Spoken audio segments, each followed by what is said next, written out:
Our business depends on, runs on data centers, server farms, and those use electricity and a fair amount of it. So that's a significant operational expense for us. So just from a pure business perspective, reducing the amount of energy we consume in our data centers is important in terms of the financial bottom line.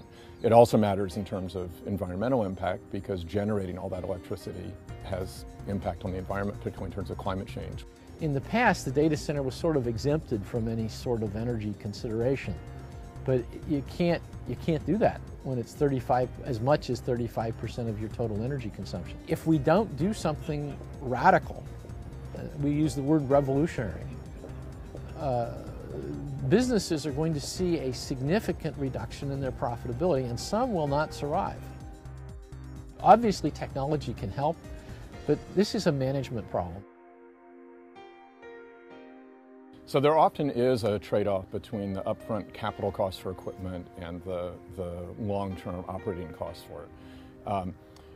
We have organized ourselves and have really focused as a company on total cost of ownership for just about everything we do. So my boss, Urs Herzle, runs all of our operations. That includes teams that design and build our servers, design and build our data centers, as well as the teams that operate the data centers. So all of the costs, full life cycle costs of those operations roll up to him. And his job is not just to minimize the upfront costs, but is to minimize the whole cost. In many companies, what you find is that the CIO might be responsible for buying the servers, for example, and the PCs. But the CIO often doesn't pay the bill to run the facilities. That's the facilities department. And in some companies, sort of the running joke in the industry is the CIO and the facilities guy have never met. They've never had lunch, they've never had coffee, they wouldn't even recognize each other in the hallway. And that means that, and they each have their budgets, and they're trying to get the most value out of their budgets. So it's not a natural act, if you will, for the CIO to say, I'll spend more to save him money. Because then it looks like he's blowing out his budget or he's not able to get all the machines that his customers want. So he's going to get the most IT equipment for the buck that he can, he or she, I should say. And that, in the end, could be the wrong thing for the company. The fact that here, all of those people basically, in some sense, Urs is the CIO and the facilities guy put together. So he's got a budget that covers it all. One of the things I found when I got here, which was, I think, unusual, is that everyone in the company is encouraged to think about total cost of ownership.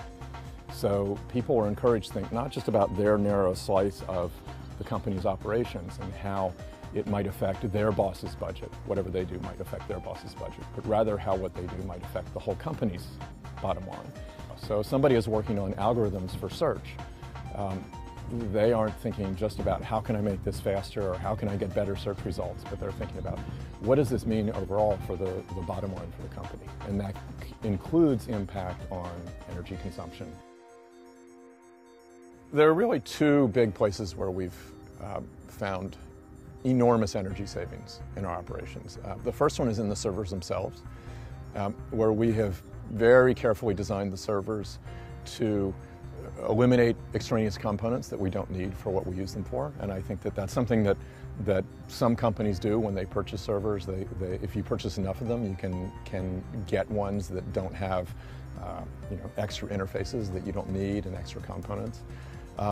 We've worked to ensure that the power supply in each server is very efficient.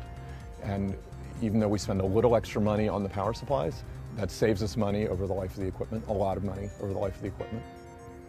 We've done several innovative things, both in the data centers and in the servers, to reduce some of the major sources of overhead you find in most facilities, in particular around cooling, power distribution in the facility, and backup power. And what they've done is just nothing short of phenomenal, but it is not rocket science.